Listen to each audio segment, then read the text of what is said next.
Hola, hola, buenas tardes, ¿cómo están? ¿Me escuchan? Buenas tardes, profesor. Fuerte y claro. Como a todos, Bien, bien. Tranquilo, semana cortita esta, así que aquí estamos ya a la mitad. así nomás, semana cortita, tienes toda razón. Sí. No sé si es bueno o malo eso, en realidad, oye. Uno tiene que hacer lo que hace en 5 días en cuatro, pues, entonces, y 4 días Es- tiene que ponerle full, pues. exacto, por eso te digo que no sé si, no Eso sé es, si, es po. me- no sé si es mejor o peor. Más carga laboral. Y después cuando llegáis el lunes tení un millón de cuestiones por hacer, más encima. Sí, tal cual. Ya, así que un caos. Vamos a compartir la pantalla para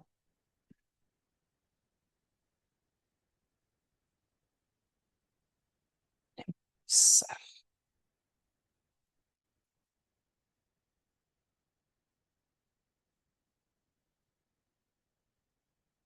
Me comentan si se ve mi pantalla, ¿no? Sí,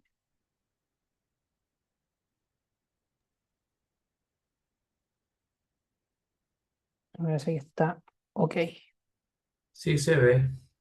perfecto.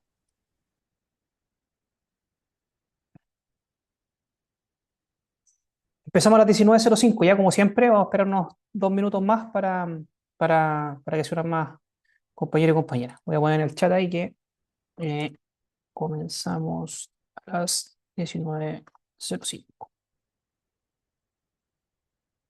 Ya.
Ya. Vamos a comenzar. Buenas tardes, buenas a todos y a todas los que se han ido sumando. Hola, profe. Eh, Hola Sandra, ¿cómo estás? Hoy Bien. semana 8, terminando semana 8. Recuerden que esta semana hay un controlcito, así que para quien no lo haya hecho, hasta hoy a las 23:59. ¿Ya? Vamos a empezar la sesión de hoy con algo que les prometí en realidad y tiene que ver con el trabajo de la semana 10. Aquí les voy a hacer un spoiler. Recuerden que esto es lo que tienen que hacer en grupo para la semana 10. O sea, mañana empieza semana 9. Quiere decir que desde el próximo, mañana es 30, próximo miércoles 6, por ahí, ¿o no? Desde ese miércoles ya van a tener que empezar a hacer esta actividad, ¿ya? He visto que los grupos han avanzado poco. Armen los grupos, importante para poder empezar a hacer esto en la semana 10. Recuerden que si el próximo martes no están conformados los grupos, los voy a terminar de hacer yo de manera aleatoria, ¿En qué consiste este trabajito? ¿Ya? Aquí está estas instrucciones obviamente van a estar disponibles en la semana 10, ¿ya? Para que no se alerten. Solamente esto es un spoiler, pero esto es lo que tienen que hacer. De alguna manera los grupos de trabajo van a tener que seleccionar un país que no sea Chile, ¿sí? Cualquier país, el que ustedes quieran, para analizar indicadores macroeconómicos. Hay que justificar la elección del país. ¿Por qué lo hicieron? Porque el país más grande de Latinoamérica, porque es un país de los importantes de Europa, qué sé yo, potencia mundial, etcétera, etcétera, etcétera. Me imagino que podrían haber miles de motivos para elegir un país, ¿no? Después de eso van a tener que buscar al menos tres indicadores macroeconómicos relevantes del país elegido. Puede ser PIB, inflación, desempleo, tasa de interés. ¿Qué más vimos? Todos los macroindicadores que hemos visto, ¿verdad? Y van a tener que organizar los datos en tres rangos de año, ¿ya? De 5 años, el 24, 19 y 14, ¿ya? Vamos a tener que hacer eso, 24, 19, 14. 25, estamos en abril, ya podría haber datos del 25, sin embargo, para asegurarnos que existan datos, 24, ¿ok? Y van a analizar las diferencias entre los indicadores en estos tres periodos establecidos. ¿Qué quiere decir esto? Que van a tener que ver si esos indicadores, no sé, si el PIB, por ejemplo, creció, decreció, se duplicó, se ha mantenido en el tiempo, si la inflación aumentó, bajó, ¿verdad? Lo importante es que de alguna manera puedan identificar el comportamiento que ha tenido el indicador, ¿verdad? Y de ahí van a tener que ir concluyendo y explicando posibles causas de estas diferencias observadas. ¿Por qué subió? ¿Por qué bajó? ¿Cierto? Justificando la respuesta. Esto es lo que es lo que tiene mayor puntaje en realidad en el trabajo. Así que lo que debe pasar es que si está creciendo el PIB, debiese estar justificado por un aumento en la producción de no sé qué, en las exportaciones. Recuerden que el PIB es una fórmula. Si hay inflación, ¿por qué se ha generado la inflación? Por inflación de demanda, oferta, ¿cierto? Hay que hacerle un nexo ahí con lo que hemos visto en el contenido, ¿ya? En la materia. El desempleo, si es que efectivamente se han aplicado algunas medidas para aumentar rebajar las tasas de desempleo, etcétera, etcétera, etcétera. O se han aplicado algunas políticas fiscales o monetarias, que es lo que vamos a ver hoy, ¿ya? Por eso es importante también que lo de hoy incluye o está dentro de lo analizar o de lo que podría justificar una evolución, ¿cierto? Un decrecimiento o un crecimiento en los indicadores, ¿ya? Obviamente hay que cuidar la ortografía, la redacción y respetar aspectos formales que son los siguientes. Se debe entregar en formato Word, no debe superar las 8 páginas, incluyendo la portada. Importante lo que se cite, lo que se encuentre o lo que se haga referencia, ¿cierto? Debe estar bien citado. Ojo con copiar y pegar sin citar, eso es plagio y es un uno automático. Ya se los dejo ahí porque debe estar todo bien. Yo siempre digo lo mismo, no está mal tomar una cita o tomar una parte de algún texto, ponerla, ¿cierto? Pero hay que citar, no se puede hacer el texto que no es de uno propio, ¿ya? Entonces hay que tener cuidado con eso. Utilizar formato APA para los gráficos, para las imágenes, ¿verdad? Para todo lo que corresponda. Pueden elegir Arial Calibri, tamaño 11, interlineado 1.15, márgenes justificados por defecto, ¿cierto? Etcétera, etcétera, etcétera, etcétera. ¿Qué más? El nombre del archivo debe ser como está aquí. En este caso así, en el caso de ustedes, la asignatura no me acuerdo cómo es el código, pero en realidad lo importante es que diga el grupo, la semana 10 y el grupo, ¿no? Importante. Quien no entregue el trabajo, si se detecta plagio, en realidad va a ser calificado con nota mínima. La evaluación es grupal, así que obviamente vamos a evaluar o voy a evaluar a todos los integrantes del grupo. Si es que hay un grupo en donde alguien no haya trabajado, cuando me entreguen me avisan ahí que tal persona no se pudo ubicar, porque podría pasar también, sé que hay como dos o tres personas que están inactivas en el curso, por lo tanto podría pasar que no estén, me lo avisan ahí. Solamente un integrante del grupo debe subirlo, se hace clic en examinar mi equipo, se adjunta el archivo con la tarea del grupo, ¿cierto? Y se entrega durante esa semana 10. Ya de todas formas yo les voy a estar avisando ahí, obviamente, a través de los anuncios. ¿Y qué se va a medir? Bueno, esta es la rúbrica. La rúbrica también la van a poder ver, va a estar disponible. Se va a ver la elección y justificación del país, los indicadores macroeconómicos que se escogieron, si sean al menos tres. cómo se organizan los datos. La idea es que obviamente grafiquen, tal vez, ¿cierto? Muestren los datos de manera gráfica. Las conclusiones de por qué han variado, subido, bajado, ¿verdad? Se han mantenido, etcétera, etcétera. Y obviamente también aspectos formales, ortografía, redacción, ¿verdad? Eso también tiene algún puntaje, aunque sea menos. Pero si se dan cuenta, la organización y análisis de los datos es lo que más puntaje tiene. Los indicadores traer los datos, ¿cierto? Y de alguna manera explicar bien la evolución o la involución de los datos o que se hayan mantenido en el tiempo, etcétera, etcétera. ¿Ya? Eso es el trabajo.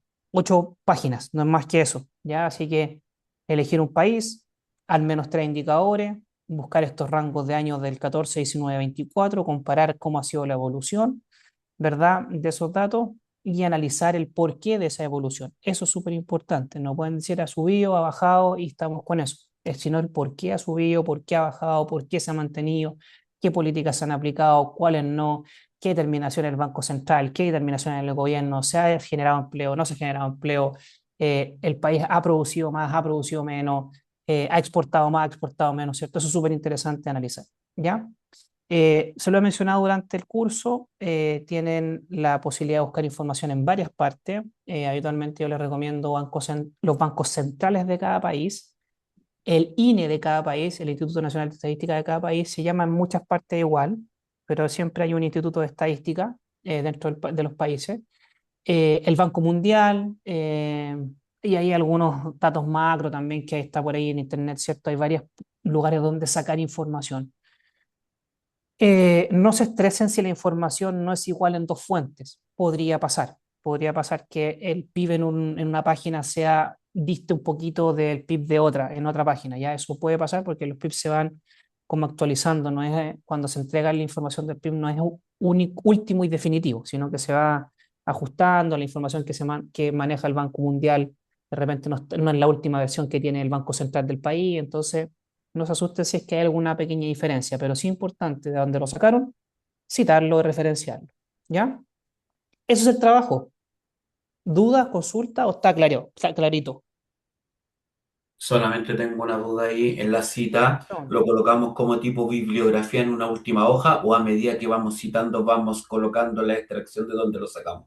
Depende, porque son dos cosas diferentes. Ya. De hecho, las dos cosas son, uno cuando redacta y ocupa un párrafo o saca, de acuerdo a lo que dice tal autor, ¿cierto? Eso es una referencia y la referencia de alguna manera tiene que ir dentro de la bibliografía porque es un texto que se ocupó para desarrollar el escrito, ¿sí? Súper. Entonces la bibliografía incluye todos los textos que se hayan ocupado, todas las partes donde se sacó información en realidad y la referencia o la cita, ¿cierto? Tiene que estar en formato APA. Recuerden que cuando es una cita textual, tiene que estar entre comillas y tiene que decir después el año del libro y el autor, ¿cierto? Eh, hay algunas cosas formales y depende cómo se redacta el párrafo, ¿cierto? Que tiene que utilizar ese formato APA, ¿sí? Súper. Bien. Eso es en realidad, ¿ya? Si los gráficos Profe, son elaboración propia, fuente, elaboración propia, el título del gráfico, ¿cierto? El título de la tabla, fuente de la tabla, si van a ocupar una imagen, título de la imagen, fuente de la imagen, ¿cierto? Esas cosas son importantes de incorporar. ¿Alguien me quiere profe, el hacer una trabajo de pregunta? cuánto es? ¿Son grupos de 4? ¿Eso? ¿O personas? ¿O cuántas páginas?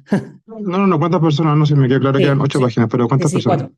Cuatro, Ya, cuatro, son grupos de en 4. caso que tenga dificultad, yo en lo personal me dificulta un poco trabajar en equipo porque tengo trabajo por turno, entonces hay muchas veces que no estoy disponible.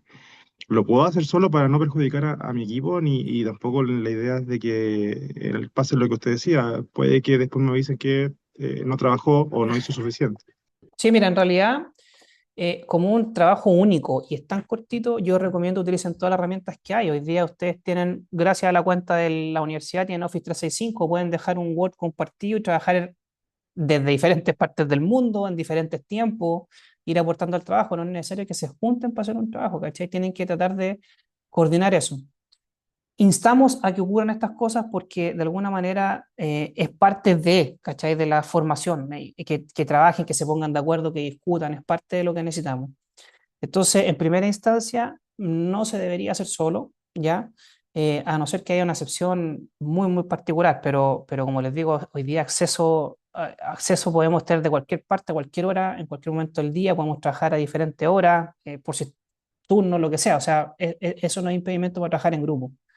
¿Ya? Entonces, ojo ahí, veanlo y cualquier cosa me escriben, pero inténtenlo, por favor. ¿Ya? Eso es como el llamado. ¿Vale? Profe, una pregunta, los que no tienen grupo, ¿usted los va a asignar? Dígame, perdón. Los que no tienen grupo, ¿usted los va a asignar? Sí, el próximo martes, como la semana 10 empieza de este miércoles al próximo miércoles, el día martes, quien no tenga grupo, yo lo voy a asignar a algún equipo para que en la semana 10 ya todos estén con su equipo claro. Ahora, si alguien Ya, tiene los profe. cuatro, si alguien tiene los cuatro y ya ingresó lo ingresa en un grupo, mejor, porque pueden empezar a trabajar desde ya en esto. O sea, esto es para la semana 10, se lo estoy mandando, se lo estoy dando ya semana 9 porque mañana empieza la semana 9 pero va a tener una semana más los que empiecen a trabajar ahora con el tema, ¿ya? Así que eso, ¿sí? Mañana, o sea, mañana digo, la próxima semana de todas formas vamos a ver de nuevo esto, lo voy a repasar por si es que a alguien le quedó alguna duda, alguna pregunta. Así que eso sería el trabajo, este trabajo vale el 7,5%, así que es como uno de los controles, ¿no? Recuerden que los tres controles más este trabajo suman el 30%, ¿sí? Y las dos suelen el 35%, el 70%, ambas cada una 35%, ¿sí? Eso, el trabajo, un trabajo bien breve, como les digo, breve, preciso y conciso. Aquí no más de 8 páginas y que tenga la información que tiene que tener. Lo importante que puedan investigar a qué se deben las variaciones del macroindicador, del indicador macroeconómico que elijan, ¿no? Si crece, si baja, si se mantiene, ¿por qué ha ocurrido eso? Eso es lo fundamental, ¿ya?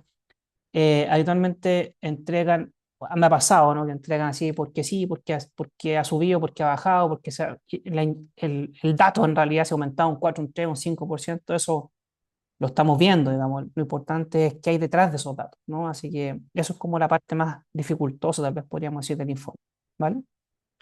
Así que ahí me van contando cualquier cosa, pueden empezar a trabajar los que tengan grupo ya, los que no, si empiezan a hacer sus grupos para que puedan ganar tiempo, ¿vale?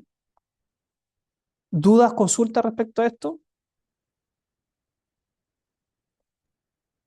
Esto lo va a subir la próxima semana, pero no lo puede dejar listo como para ir. Alguna ayuda, me Va, entendiendo que esto vamos a ir al tiro está, avanzando.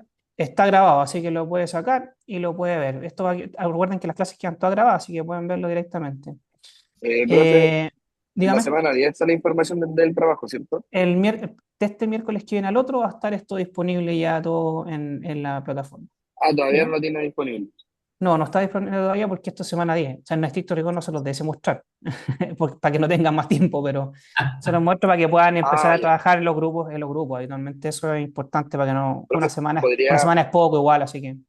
podría resumir un poco lo que consiste el trabajo? Que muy un poco tarde y como no puedo ver el archivo, a ver si puedo empezar a Sí, trabajar. elegir un país que no sea Chile, indicar por qué eligió ese país que escojan, buscar al menos tres indicadores macroeconómicos: PIB, inflación, desempleo, tasas de interés, qué sé yo, inversión, exportación, importaciones, cualquier indicador en realidad macroeconómico. eh, Hacer una serie de datos de rango de 5 años, 2014, 19 y 20, y analizar las diferencias. ¿Qué ha pasado durante esos años? Si ha subido, ha bajado, se ha mantenido. Y lo importante no es indicar si ha subido, ha bajado, se ha mantenido, sino que por qué ha ocurrido eso. ¿Sí? Eso es más o menos como en línea general el trabajo. No más que eso. Y eso tiene que hacer en 8 páginas, no más de 8 páginas, Muchas incluyendo gracias, la profe. postal. ¿Ya? Muchas gracias. Buena bibliografía, bien citado, bien referenciado, si hay que graficar, bien graficado, título del gráfico, fuente de la imagen, título de la imagen, lo que tablas, si van a poner tablas, título de la tabla, fuente de la tabla, todo lo que quieran incorporar en el informe es válido para poder explicar de alguna manera. Así que mientras esté todo bien referenciado y después de esas referencias tengamos una buena bibliografía, va a estar impecable. ¿Ya? Eso es. ¿Vale? Así que lo tienen ahí. Voy a ver si es que se los puedo compartir de otra forma esto. No sé si me parece que lo tengo así como armado para poder compartirles estas tres slides para que puedan tenerlo, ¿vale? Ahí veo si se los paso mañana o durante la semana. ¿Ok? Eso. Así que más consultas, dudas. Si no hay más consultas, dudas, seguimos con lo que tenemos para hoy. No, perfecto. Bueno, cualquier duda o consulta me pueden escribir ya, ¿cómo se llama? Consultar mediante mensaje, Canvas, lo que necesiten. ¿Ok? Hoy, ¿qué vamos a ver? Bueno, la semana pasada vimos algunos indicadores macroeconómicos, los principales, diría yo, ¿no? Tenemos. eh, a ver esto.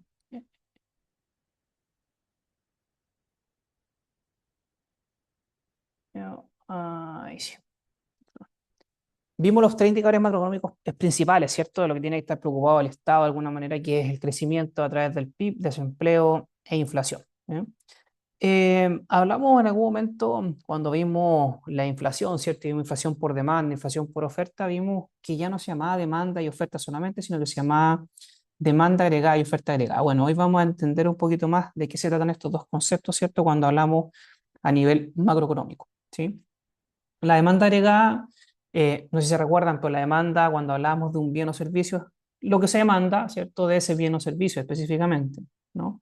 En un periodo determinado de tiempo y un cierto nivel de precio. Bueno, aquí la demanda agregada, cuando hablamos de macroeconomía, hace referencia a todos los bienes y servicios, ¿cierto? Que se demandan a través de las familias, las empresas, el gobierno durante un periodo determinado de tiempo. O sea, de alguna manera es todo la demanda de una economía, ¿no?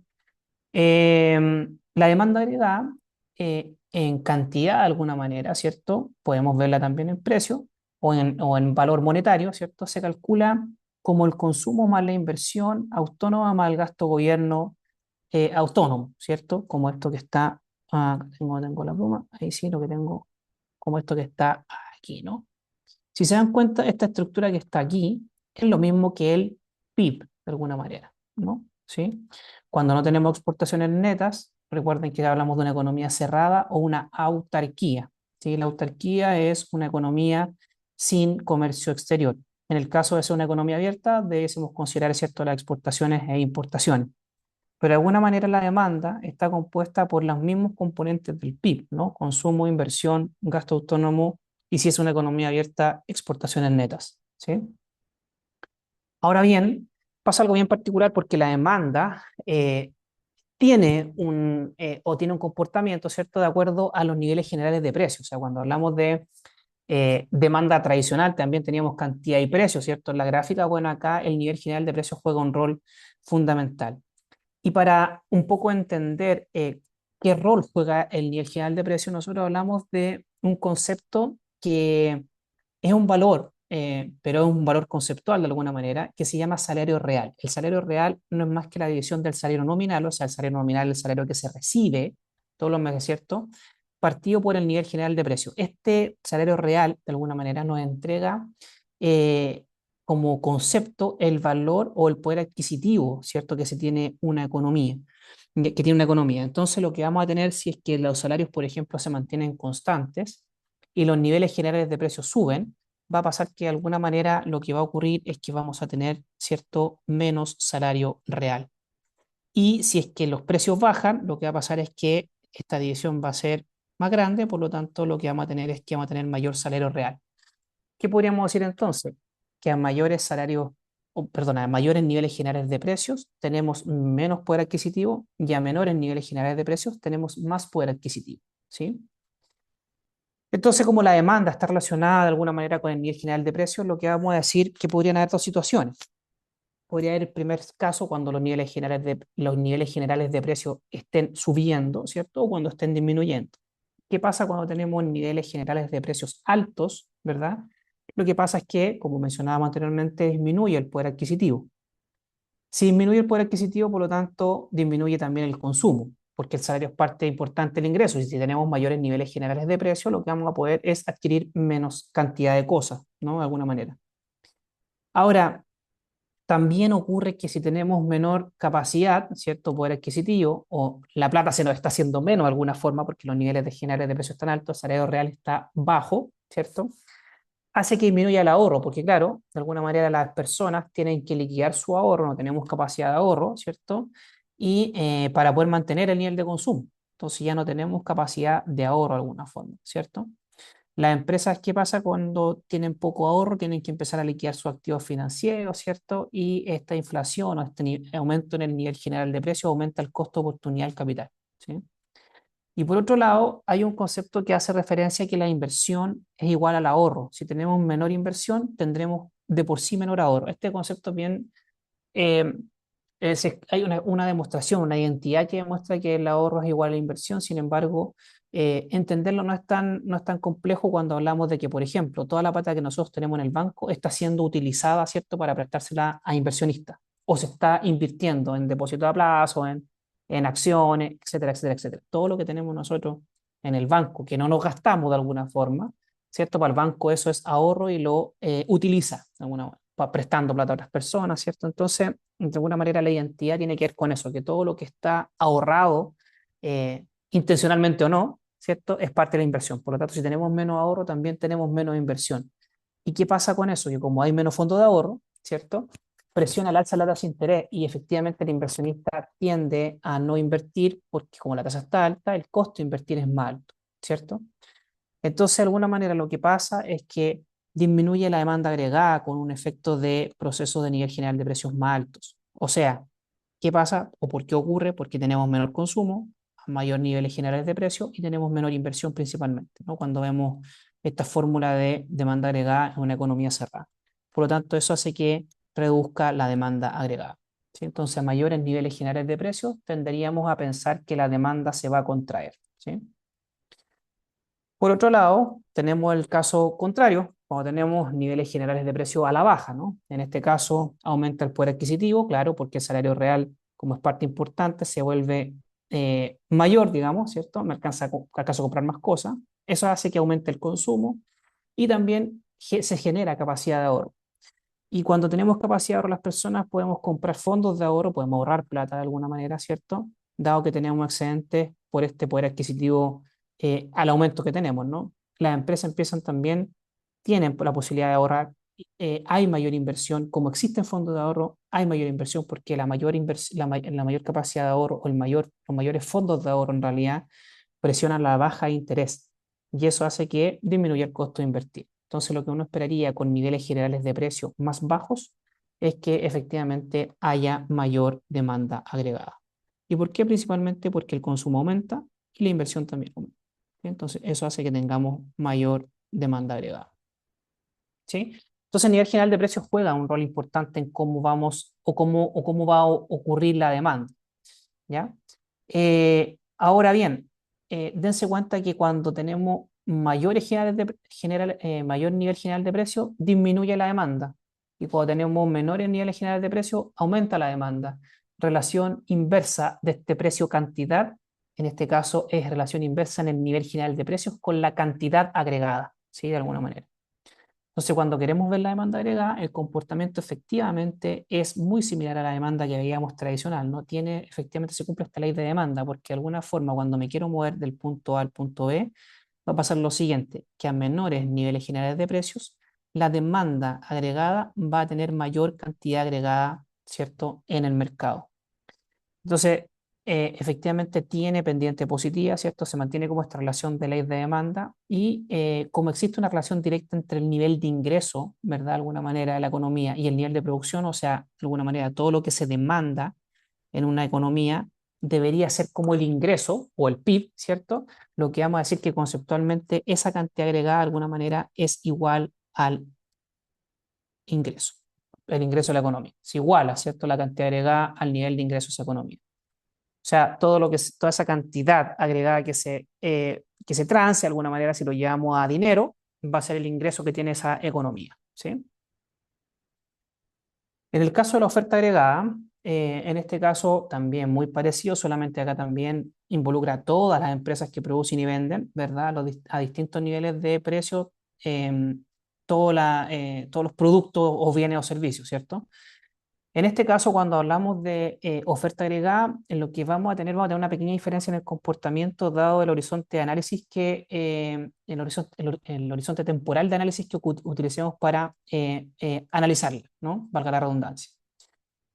Si la queremos ver en el corto plazo, lo que va a pasar es que efectivamente va a tener un comportamiento similar, a la pendiente o a la oferta tradicional, ¿no? Una pendiente positiva en donde también existe esta relación directa entre que sube el nivel general de precios, ¿cierto? Lo que va a pasar es que vamos a tener mayor cantidad de oferta agregada, ¿sí? Entonces, efectivamente se vuelve atractivo en el corto plazo, de alguna manera, si el nivel de precios general de precios sube de los bienes o servicios, la oferta va a querer también ofertar mayor cantidad. ¿No? Aquí también ocurre lo mismo. Supongamos que existiera solamente la oferta, esta cantidad agregada o esta cantidad de oferta agregada, como va a ser todo lo que se va a ofertar en una economía, también se puede igualar conceptualmente al ingreso, ¿sí? De una economía. ¿Mm? Eh, Ahora bien, si analizamos en el largo plazo, lo que dice esto tiene sentido en relación a lo siguiente. Si nosotros somos una economía que producimos cierta cantidad, ¿cierto? Lo que va a pasar es que esa cantidad va a ser siempre la misma y lo que se va a mover es solamente los niveles generales de precio, ¿cierto? Van a aumentar o van a disminuir los niveles generales de precio. La única forma que entonces corresponde a una oferta perfectamente inelástica, ¿no? De alguna manera, la única forma que tenemos de mover la oferta es cambiando la dotación factorial, porque es la única forma que vamos a tener de poder ofertar mayor cantidad.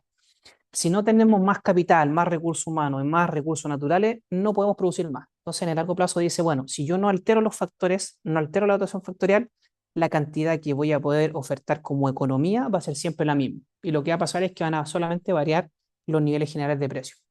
Y tiene lógica, ¿no? Por eso es tan importante la inversión en un país, por eso es tan importante aumentar el capital, ¿cierto? Por eso es tan importante que la gente trabaje, por eso es tan importante generar o tener recursos naturales para poder, o recursos para poder producir ciertos bienes o servicios, ¿no? Entonces, si somos capaces de alterar o de aumentar esa dotación factorial de alguna manera, vamos a ser capaces de producir también mayor cantidad, ¿no?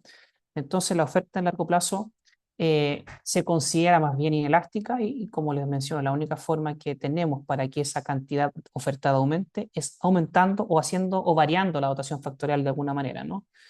Para poder producir mayor cantidad en esa economía. Ahora, vuelvo a insistir que conceptualmente, como es la oferta total de una economía, ¿cierto? Lo que se va a transar en esa economía, lo que va a pasar es que esa oferta agregada va a ser igual al ingreso de esa economía, ¿no? Así como ocurría también en la oferta-demanda, tenemos un equilibrio, ¿no? Este equilibrio de alguna manera también se produce cuando la oferta agregada y la demanda agregada se encuentran en un punto en común, ¿cierto? En donde podemos hablar de una cantidad agregada de equilibrio a un cierto nivel general de precios. Por lo tanto, todo este equilibrio, lo que se transa en esta economía a ese nivel de precios, podríamos igualarlo también al ingreso de esa economía, ¿no? De alguna manera eso va a corresponder. Por lo tanto, efectivamente, ese punto de equilibrio representa, ¿cierto?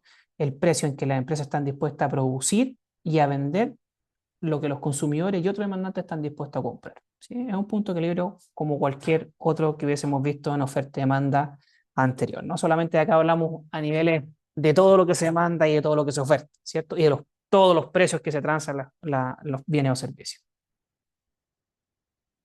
Ahora bien, este modelo de demanda agregada, oferta agregada, eh, eh, podemos dividirlo en dos partes, ¿no? Hay cosas que afectan a la demanda y cosas que afectan a la oferta. ¿Qué cosas afectan a la demanda? Primero, la política monetaria, la política fiscal. Estas dos cositas que están acá, si se recuerdan, pero la semana pasada vimos que esto de aquí son los instrumentos de la política económica. O sea, es como de alguna manera o a través de ellos, de estas dos políticas, el Estado da cumplimiento a los objetivos de la política económica de una nación, ¿ya? Entonces es donde nos vamos a meter específicamente. ¿Qué otras cosas afectan a la demanda agregada? Bueno, afectan algunos elementos externos y a la oferta agregada también, costo de los factores, producción potencial, capital de trabajo, pero en donde podemos meter mano, donde el Estado puede meter mano en la macroeconomía, es en estas cosas que están acá, en estos dos instrumentos. ¿Qué pasa? Que cuando podemos tomar o considerar o sabemos que estas cosas pueden afectar la demanda agregada, ¿cierto? Podemos controlar de alguna forma, ¿cierto? Cómo se comportan las variables macroeconómicas, el PIB, el empleo, la inflación, el comercio exterior, ¿cierto? Porque de alguna forma este modelo determina cómo se van comportando estas variables macroeconómicas. Y si yo tengo la posibilidad de ajustar o forzar de alguna manera a través de este instrumento de la política económica, lo que estoy haciendo es tratando de aumentar estas variables o disminuir estas variables, ¿cierto? Entonces nos vamos a meter dentro de estos dos conceptos o dentro de estos dos instrumentos. Primero vamos a hablar de las políticas fiscales, ¿ya? Las políticas fiscales, en primera parte, son políticas que son tomadas a través del legislativo, ¿ya? Suelen resolverse en las cámaras, ¿cierto? Se votan, digamos, son proyectos de ley habitualmente, y son tres tipos de políticas que se pueden aplicar. La primera se llama gasto de gobierno, esto a través del presupuesto de alguna manera, ¿no? La otra son los impuestos, cosa que se están votando, y también se está votando por ahí hoy día la reducción de impuestos a las empresas, etcétera, etcétera, etcétera, ¿cierto? Y otra cosa que se llama subsidios y transferencias. Estos subsidios y transferencias son subsidios y transferencias directas, o sea que llega a la gente directamente. Todos estos bonos de invierno para la tercera edad, qué sé yo, pensiones solidarias, este tipo de cosas son subsidios y transferencias que van directo al bolsillo de la gente. Todo eso entra en este tipo de política, ¿ya? Entonces, puede aplicarse políticas fiscales de este tipo, ¿cierto? Y vamos a tener dos tipos de políticas fiscales, tanto fiscales como monetarias de alguna manera. Unas que son expansivas y otras que son restrictivas. El concepto lo dice un poquito, ¿no? Todas políticas fiscales expansivas o las políticas que son expansivas hacen que se expanda la demanda, o sea, que aumente de alguna forma la demanda agregada. Y todas las políticas, tanto fiscales como monetarias, que sean restrictivas, hacen que disminuya la demanda agregada, o sea, que se contraiga, ¿ya? Entonces, por ejemplo, si nosotros vamos a trabajar o el legislativo decide aumentar el gasto gobierno, lo que está tratando o podría tratarse o podría aumentar el gasto gobierno sencillamente para aumentar la demanda agregada, ¿no? Recuerden que, se los voy a poner por allí, pero recuerden que la demanda agregada no es más que consumo, más inversión, más gasto gobierno, más exportaciones netas. Por lo tanto, si aumento esto de aquí, aumenta también la demanda agregada, ¿no? Entonces, todo lo que haga que se aumente la demanda agregada va a corresponder de alguna manera a políticas fiscales expansivas. Entonces, si yo tengo un aumento en el gasto gobierno, aumento la demanda agregada, política fiscal expansiva. Por el caso contrario, si contraigo el presupuesto o el gasto gobierno de alguna manera, eso va a hacer que se contraiga también la demanda agregada. Si tomo una determinación como esa, estaría aplicando una política fiscal restrictiva, ¿no? En el caso de los impuestos, cuando se aumentan los impuestos, lo que va a pasar es que efectivamente, imagínense a nosotros no aumentar los impuestos como personas naturales, ¿cierto? Como segunda categoría, lo que pasaría de alguna manera es que tendríamos menos ingreso disponible. Por lo tanto, con menos ingreso disponible, lo que estaríamos haciendo, lo que tendríamos que hacer es consumir menos. Si se consume menos, parte fundamental de esta formulita, ¿no? Lo que sería, estaría contrayendo la demanda o disminuyendo la demanda. Por lo tanto, se trataría de una política fiscal restrictiva. Uno podría aplicar, ¿cierto?, una contracción de la demanda aumentando los impuestos, ¿sí? Por otro lado, si yo considero, tomo la determinación como Estado, ¿cierto?, de disminuir la tasa o el impuesto, lo que va a generar esto va a ser un aumento del ingreso disponible y va a aumentar el consumo, por lo tanto, política fiscal expansiva. Fíjense que por esta línea va un poquito el tema, piensen en las empresas, ¿no?, que están bajando los impuestos. Si están disminuyendo las empresas, los impuestos a la empresa, es, en estricto rigor es para que esto aumente la inversión.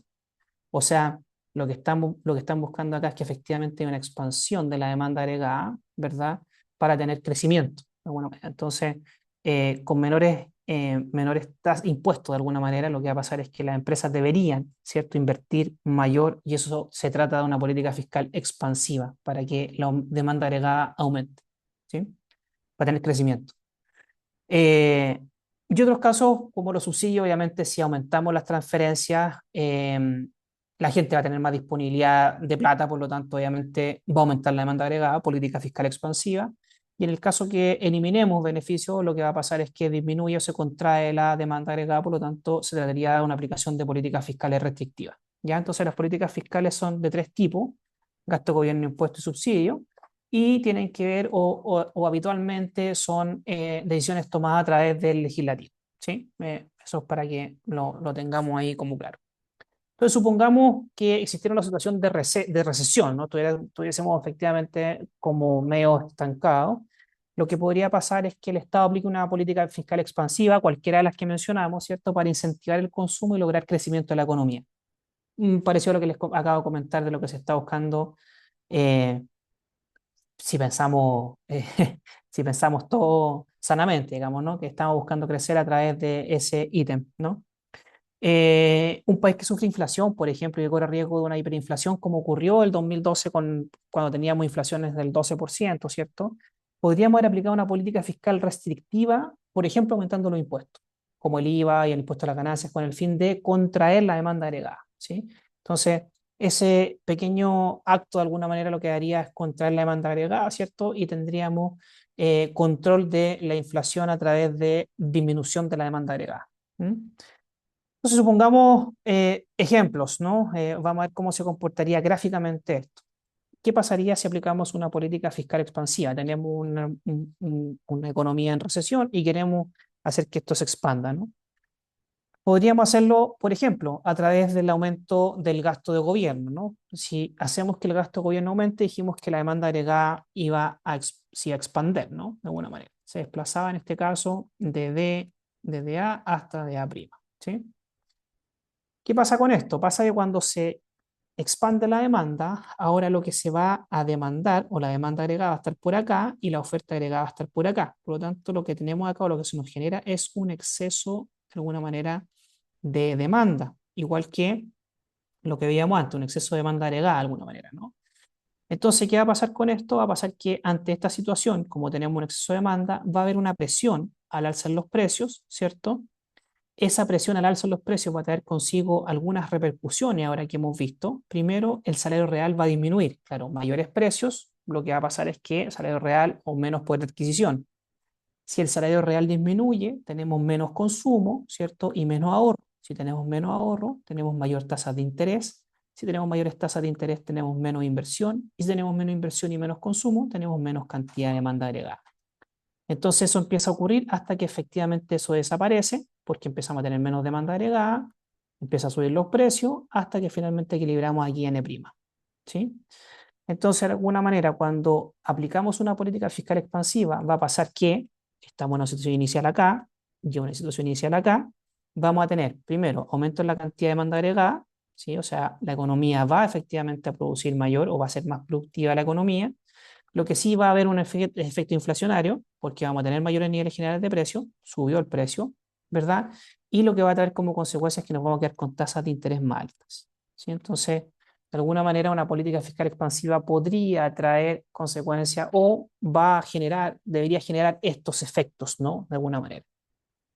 Claro, lo que nos importa de alguna manera en la política fiscal expansiva es aumentar el crecimiento. Por lo tanto, esto que se mueve acá abajo, si es grande en relación a esto que sea más chiquitito y que no sea más de, ¿se acuerdan, no? Un 3 o un 4%, que es la inflación como ideal de alguna manera.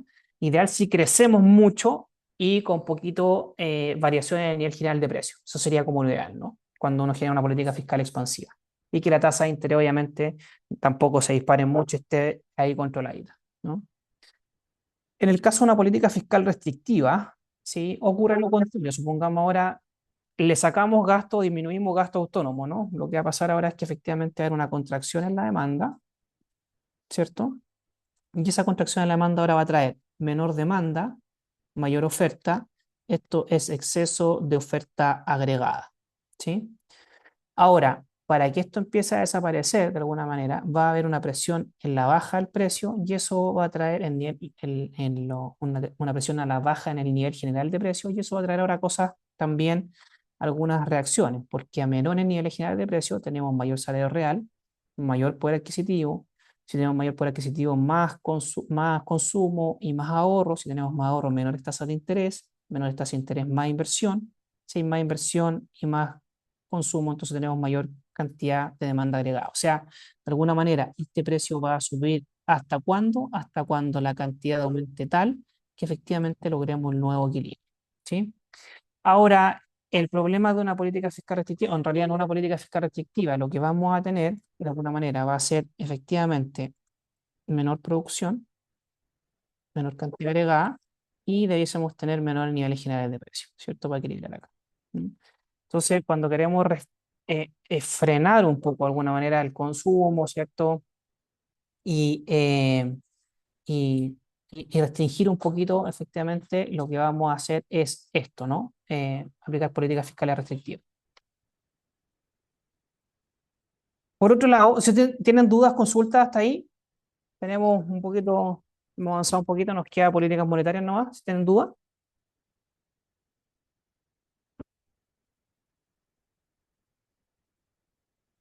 ¿no? Profe, yo tengo una duda, pero Bien, respecto, supongamos ahora, cómo está el país, veamos. ¿cuál podría ser mejor entre las políticas monetarias? O sea, la que explicó recién la... ¿Me queréis poner aprieto?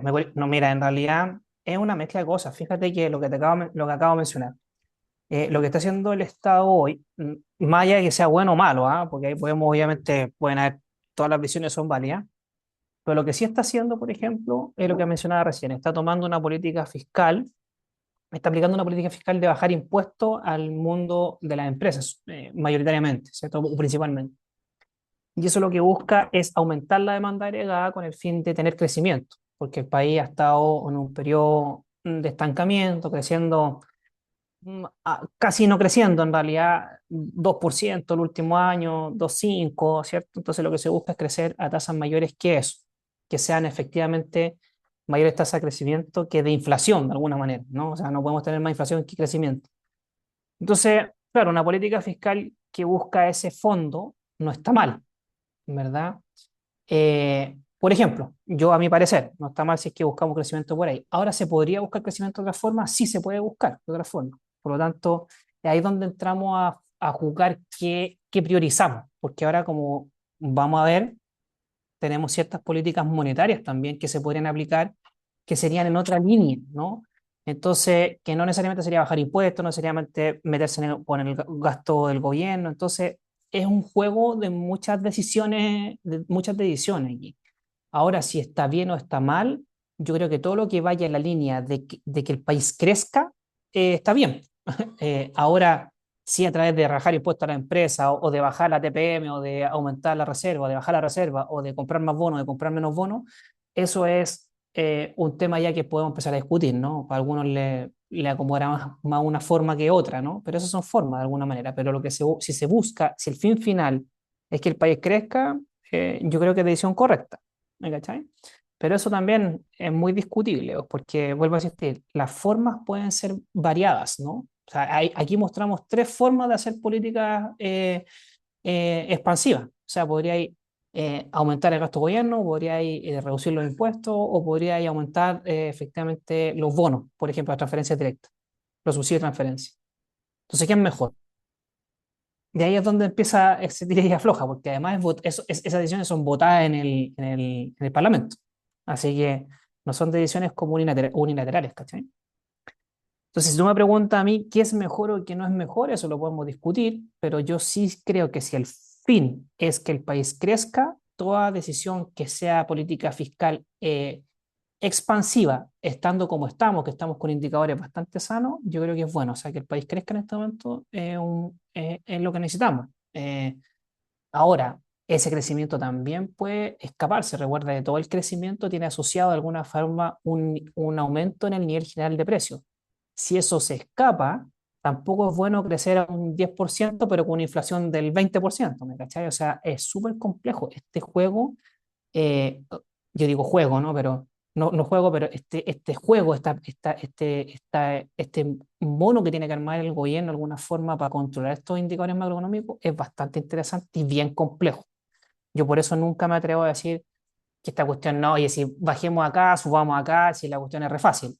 Piensa que aquí hemos hablado solamente de tres políticas, de tres tipos de políticas que se pueden ejecutar, y bueno, hay que discutirlas, qué es lo mejor, qué es lo, ¿cachai? Entonces es complejo decir qué es mejor y qué es peor, ¿no? Ahora, vuelvo a insistir, si el fondo o el fin es que el país crezca con una inflación moderada y que crezcamos a un buen ritmo, para mí eso es ideal. Eso es como lo que quisiéramos todos. Si a mayor crecimiento, de alguna forma, en algún momento debiesen haber mejores remuneraciones, debiese haber menos desempleo. Es parte de lo que va acompañado. Para poder producir más, lo veíamos, ¿no? En la oferta agregada, tienes que variar la dotación factorial. Y eso significa invertir más, tener más empresas, tener más puestos de trabajo, ¿cachai? Entonces, si va en esa línea, maravilloso, pero hay que tener cuidado, sí, con el nivel general de precios. Eso a mí me preocupa un poco ahora. Y me preocupa no solamente por determinaciones a nivel nacional, sino que más bien también por externalidades. Lo que está ocurriendo, por ejemplo, con la guerra en Medio Oriente, con el petróleo es súper complejo, porque una externalidad nosotros no podemos manejar eso. O sea, el tema del crudo, más o menos, con MEPCO, sin MEPCO, en realidad los valores del combustible han subido en todos los países a niveles, un buen porcentaje. ¿Cachai? Entonces, cuando tenía ese tipo de externalidades, es complejo, más complejo aún, ¿no? Esa es como mi opinión. ¿Cachai? No sé si te respondo la pregunta. Sí, profe. Y le tenía otra duda igual. ¿No? Entonces, supongamos, esto es referente al informe. Usted lo que busca igual es que veamos los tipos de política Eso, que exacto, ejecutaron los países exacto, exacto, exacto, respecto por a ejemplo, los años que estaban. Que exacto, puso aquí 2019, sí, 2000. 14, 19, 24, sí, cada 5 años. Claro, es importante porque de alguna manera, por ejemplo, no sé, pues, si nos vamos a otro indicador, el desempleo, claro, es fácil decir, no, ha bajado, ha bajado el desempleo, pero ¿qué hizo Sí, el Estado? Recuerden que el Estado es responsable, entonces, ¿qué hizo? Generó más empleo. Podría ser hasta lo que ha pasado también, ¿ah? No digo en qué gobiernos, pero habitualmente, ¿qué terminan haciendo los gobiernos para generar trabajo? Generando trabajo en el gobierno, o sea, más gasto fiscal, ¿cachai? Eh, y pasa eso, o sea, que la creación de empleo en el estatales, digamos, es un mecanismo, un mal mecanismo que tienen los gobiernos cuando dicen, no, hemos generado 100.000 empleos, sí, pero de 100.000 empleos hay generado 80.000 en el Estado, porque los pagamos todos, digamos, ¿cachai? La idea es generar empleo a través del privado, de la inversión. Esa es una buena forma de generar empleo, porque ahí está ganando el país de alguna manera en producción, ¿cachai? Y estamos teniendo menores tasas de desempleo. Entonces, podría pasar que cuando se metan a averiguar esos indicadores, pueden encontrarse con esas cosas también, que no necesariamente ha crecido la inversión en el país, sino que más bien ha estado decreciendo y tenemos menores tasas de desempleo. Eso es como raro, hay que empezar a averiguar ahí qué pasa, ¿cachai? Eso es como lo interesante del análisis que tienen que hacer. vale, ¿Sí? profe. Me quedó bastante más claro. Súper. Por eso era importante y por eso no está el trabajo antes, digamos, porque esta es la última parte que tiene que importa harto en realidad para poder analizar, hacer un buen análisis del crecimiento o decrecimiento de la información de la data, ¿no? Y por otro lado tenemos las políticas monetarias, ¿ya? Te dejaba hablado políticas fiscales, políticas monetarias. Estas políticas son particulares, ¿por qué? Porque estas políticas monetarias habitualmente son decisiones tomadas a través del Ejecutivo en este caso, ¿cierto? Pero más bien a través del Banco Central. El Banco Central es quien maneja, o lo que uno va a ver, todos estos movimientos monetarios en realidad los maneja, o se manejan a través del Banco Central, ¿sí? Al igual que en las políticas fiscales, tenemos políticas monetarias expansivas que hacen que se expanda la demanda y políticas monetarias restrictivas que hacen que se contraiga la demanda, ¿sí? Las primeras políticas monetarias son un poco más complejas de explicar en realidad porque son operaciones de mercado abierto. Esto se trata de compra y venta de bonos. ¿Qué hace el Banco Central? El Banco Central lo que hace es compra bonos, lo que hace es compra bonos a los bancos comerciales, compra bonos al mercado. Lo que hace con esto es que al comprar bonos el Banco Central desembolsa plata, ¿verdad? Por lo tanto, inyecta dinero al sistema y el sistema, si tiene más dinero, lo que va a pasar es que se va a empezar a mover más circulante, por lo tanto, es una forma de aplicar políticas monetarias expansivas. En el caso de la venta de bonos, lo que hace el Banco Central es vender bonos que tiene, por lo tanto retira, ¿cierto? Porque se los compran a ellos. El Banco Central retira desde ahí dinero, por lo tanto, si tenemos menos dinero circulante, política monetaria restrictiva, ¿sí? Eso, operación de mercado abierto en el tema de compra de bonos. Hay otro concepto que es bien interesante que se llama tasa de encaje o reserva bancaria. El Banco Central tiene la capacidad de tener fondos de alguna manera, ¿cierto? Y cuando aumenta esa tasa de encaje, lo que hace es aumentar sus reservas bancarias, por lo tanto, libera menos dinero. Por lo tanto, si hay menos circulante, ¿verdad? También está restringiendo de alguna forma. Entonces, el aumentar las reservas o la tasa de encaje es una política monetaria restrictiva, ¿sí? En el caso de que disminuya esa reserva bancaria, quiere decir que tiene más, está soltando más circulante, lo que está haciendo, está aumentando la cantidad de dinero en el mercado, por lo tanto, política monetaria expansiva. Entonces el Banco Central puede jugar con esa reserva bancaria que tiene, ¿no?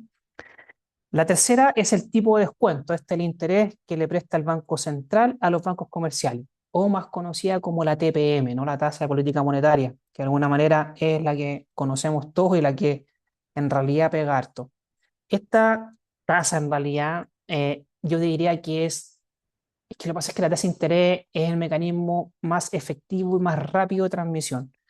Cuando la tasa de interés baja, automáticamente el consumo aumenta. Eso si no, véanlo ustedes, cuando compran sin interés o le ofrecen créditos muy baratos, en realidad se vuelve atractivo de alguna manera, ¿cierto? Tomar el crédito o comprar a crédito. Lo mismo pasa con con la TPM. Cuando la TPM está baja, como tenemos menores valores, ¿cierto? En el mercado, el banco comercial puede facilitarnos plata con menor costo, la deuda disminuye, ¿cierto? El costo de la deuda disminuye. Las tasas de los créditos son más baratas, los hipotecarios son más baratos, eh, si compro con tarjeta es más barato. Entonces, efectivamente, lo que ocurre es que cuando tenemos disminución del tipo de descuento o la TPM baja, ¿cierto? El costo de la deuda también disminuye. Y eso hace que aumente la emisión secundaria. La emisión secundaria es todos los créditos hipotecarios, toda la plata que presta el banco de alguna manera, ¿no? Toda plata que nosotros no tenemos, pero que la pedimos en crédito. Eso es emisión secundaria. No es plata cash, ¿no? No es billete, sino que es crédito de alguna manera. Entonces, cuando se disminuye efectivamente el costo de la deuda, lo que hace eso es que ocurra de alguna manera una expansión de la demanda. Eso es una política monetaria expansiva, disminuir el costo de la deuda o disminuir la TPM o el tipo de descuento. Caso contrario, cuando estábamos muy inflados, ¿cierto? Teníamos inflación alta, lo que se hizo fue aumentar la TPM con el fin de que aumentara el costo de la deuda y disminuyera la emisión secundaria. Con eso controlas el consumo y puedes controlar la baja de la inflación.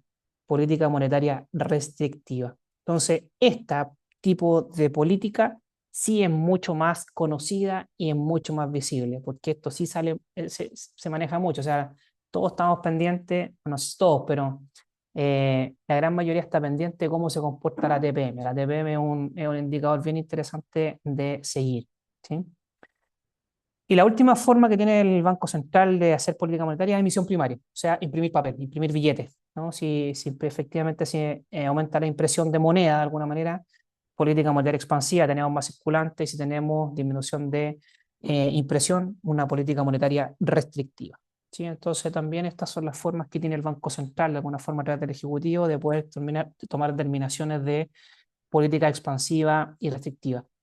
¿Qué se ocupa aquí mucho? El tipo de descuento. O sea, la TPM se ocupa harto para los gallitos de alguna manera, porque es así como el banco puede ser más atractivo para nosotros, ¿no? Que somos quienes vemos o quienes utilizamos esa emisión secundaria de dinero.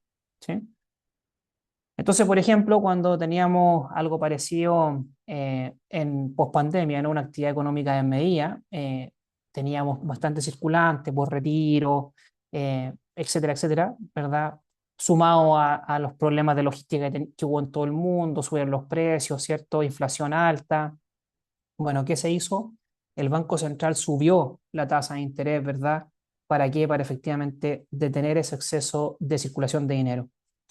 Y cuando pasa al revés, cuando efectivamente está contraída la economía, una buena forma de mover la economía también o de hacer crecer la economía es bajar la TPM, ¿sí? Bajar la tasa de interés de alguna manera con el fin de que efectivamente a la gente les sea más atractivo, ¿cierto?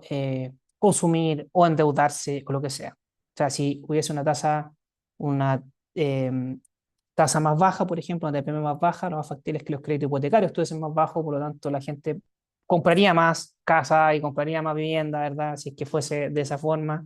Y efectivamente eso es producción de alguna manera, es demanda versus oferta, ¿no? Entonces tendríamos mayor cantidad de producción a nivel país, o economía, a nivel economía, ¿sí?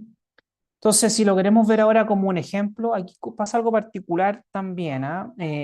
Gráficamente es un poquito más complejo de entender, pero si nos vamos como a la esencia, al principio pasa lo mismo, ¿sí? Si aplicamos una política expansiva, por ejemplo, como que el Banco Central disminuye la tasa de interés, ¿cierto? Disminuye la TPM, lo que va a pasar es que efectivamente va a aumentar el consumo y la inversión. A menores tasas de interés es más atractivo invertir porque el costo de la deuda es menor, es más atractivo consumir porque efectivamente los créditos son más baratos, etcétera, etcétera, ¿no? Entonces, ¿qué pasa? Vamos a tener nuevamente un desplazamiento, una expansión de la demanda, lo que va a generar que tengamos mayor demanda agregada que oferta agregada. Nuevamente existe presión al alza en los precios, ¿cierto? Ocurre todo lo que hayamos visto de alguna forma hasta que desaparezca el exceso de demanda y equilibremos en esta parte de acá, en este E'. Sin embargo, como la política monetaria eh, existe, también la siente en este caso la oferta. De alguna manera la oferta lo que dice, bueno, como viene dada la variación o la expansión, ¿cierto? Por una rebaja de la tasa de interés, a la oferta también se le ilumina la ampolleta y dice, bueno, efectivamente, si tengo menos tasas de interés, para mí el costo de la inversión va a ser menor, por lo tanto puedo aumentar el stock de capital. ¿Qué ocurre entonces una vez equilibrado ya en uno, ¿cierto? Hayamos equilibrado en uno. Lo que pasa es que la oferta también acusa golpe y dice, bueno, a menor tasa de interés, yo expando la oferta, o sea, en realidad puedo aumentar la cantidad, ¿cierto? Porque mi costo de inversión es más chico, porque puedo aumentar el stock de capital. Entonces, se desplaza efectivamente hasta donde la demanda agregada indicó que está dispuesta a comprar en el primer equilibrio y finalmente la economía equilibra aquí en dos, ¿no? Entonces fíjense que parte acá en cero, ¿cierto? Y una política monetaria expansiva podría generar todo este aumento, ¿cierto? De alguna manera de cantidad agregada, ¿no? Por eso que también es más atractivo generar crecimiento a través, por ejemplo, de una política monetaria como bajar la tasa de interés, porque también la siente la oferta, que solamente por una política fiscal, ¿no? Entonces lo que vamos a tener acá es que el resultado final, de alguna manera, tenemos un aumento en la cantidad agregada, que es crecimiento, ¿cierto? Y el ingreso, que es muy importante. Tenemos niveles generales de precio descendido desde el equilibrio uno, o sea, desde aquí descienden supuestamente los precios, ¿cierto? Y tenemos menores tasas de interés, que esto también es importante, ¿sí? Entonces, con una política expansiva tenemos todo este tipo de cosas. O sea, también podría ser una forma de crecer, por ejemplo, bajar la TPM, ¿sí? Si bajamos la TPM, podríamos tener de alguna manera todo esto, aumento en la cantidad agregada, el ingreso, podríamos tener menores niveles generales de precio. Sin embargo, hay que tener cuidado también porque si bajamos mucho la TPM y empezamos a demandar más, ocurre este fenómeno de que tenemos exceso de demanda de un bien o servicio y ese bien o servicio tiende a subir de precio, ¿verdad? Entonces, ese juego de ahí es complejo, por lo tanto hay que ir tomando estas cosas con precaución, ¿no? Y lo otro es que efectivamente tenemos disminución de la tasa de interés, que eso sí es muy atractivo tanto para la demanda como para la oferta, ¿no? Y en el caso de que se aplique una política monetaria restrictiva, como por ejemplo lo que pasó de alguna manera en los tiempos de pandemia, lo que ocurre es que todo lo contrario acá, ¿cierto? Tenemos efectivamente primero un exceso de oferta, ¿verdad? Que finalmente termina equilibrando acá, pero ahora como tenemos un aumento en la tasa de interés, pasa que también la oferta lo resiente. ¿Y lo resiente cómo? Lo resiente ahora contrayendo, porque de alguna manera efectivamente la oferta alcanza a sentir el aumento del costo de la inversión, o sea, le sale más caro todo y disminuye el stock de capital, por lo tanto disminuye la oferta, se contrae y efectivamente ahora equilibramos acá en este punto acá. Entonces, la contracción genera efectivamente menores cantidades de demanda agregada, o sea, contracción, que es lo que pasó un poquito, estuvimos un periodo medio estanflacionario, una estanflación, o sea, estancamiento en el crecimiento y además procesos inflacionarios, o sea, precio alto, ¿verdad? Y algo parecido a lo que tenemos acá, pues efectivamente disminución de la cantidad agregada, podríamos decir contracción o recesión de alguna manera de la economía, ¿verdad? Aumento en el nivel general de precios, inflación, ¿sí? Y tasas de interés alta más encima, ¿no? Aquí entonces se vuelve menos atractivo. Imagínense, la TPM llegó a estar creo un 9, 10, ya no me acuerdo cuánto estuvo por allá por esos tiempos. Y antes venía un poquito antes venía de un proceso, no sé si recuerdan, pero hubo mucha gente que refinanció, que había refinanciamiento express porque estuvo la TPM tan baja como al 1%, 0,5, que las tasas de interés de los bancos, yo tengo amigos que compraron propiedades con tasas de 1,8, o sea, que hipotecarios de 1,8 es una locura, un crédito muy barato, no para una casa, una propiedad de 30 años, digamos, o de 25 años.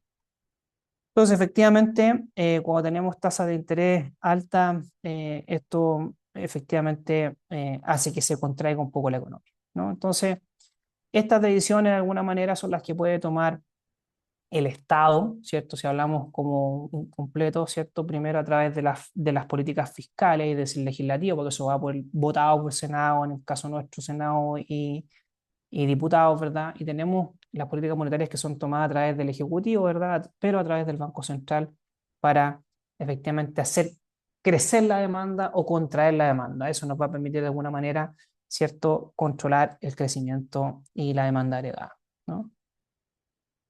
Eso por esta semana. ¿Dudas, consultas? ¿Cómo está? ¿Interesante? ¿No está interesante? Está interesante, profe. Recuerda que hay un control hasta hoy día, ¿cierto? Sí, O hasta con- hoy hay hasta hoy hay un control la semana, el control de la semana 8 hasta hoy a las 23:59. Vale, ¿Sí? profe. ¿Vale? Así que eso por esta semana. Control a la vista, para terminarlo. Habían varios que lo habían dado ya, así que está todo ok. Tienen que terminar de dar los que faltan. Semana 9 una semana creo que no trae nada, no, parece que trae unas formativas por ahí, un ejercicio formativo. Y ya la semana 10 el informe, ¿ya? Así que eso por esta semana, si no hay dudas, consulta, lo dejamos hasta acá, ¿sí? ¿Duda? ¿Consulta? Profe, ¿Ya? el trabajo hasta la ¿Ya? semana 10 dijo, pero ¿cuándo caería eso? ¿Como el 8 de No, mayo? no me acuerdo, porque me hacen preguntas difíciles. A ver, esta semana 8 9 10 del 6 al 12, creo que Del hasta 6 el al 2, 12. sí, debe ser hasta el 12 de mayo. Esa es Ya, vale, profe. ese es final de semana 10. Después del 13 al 19, solemne 2, y después, claro, las últimas 2 semanas de examen. Y estamos listos. Vale, Termina, profe. la primera semana de junio termina el trimestre. ¿Sí? Igual, como les digo, les voy recordando siempre, como siempre, el primer día de la semana les tiro el anuncio ahí con lo que lleva la semana para que estén al tanto y no se les pase nada. ¿Ya? ¿Vale? Eso, un abrazo grande, estamos en contacto y hablamos y nos vemos el próximo martes. ¿Vale? Hasta luego, Un abrazo. profesor. Vale, profe, Cuídense buenas mucho. noches. Nos vemos. Abrazo, Chao, chao, que besos. estén Chao, bien. profe. Chao, profe. Chao, Buenas Chao, chao. buenas noches. noches. Chao, chao. Profe. Chao.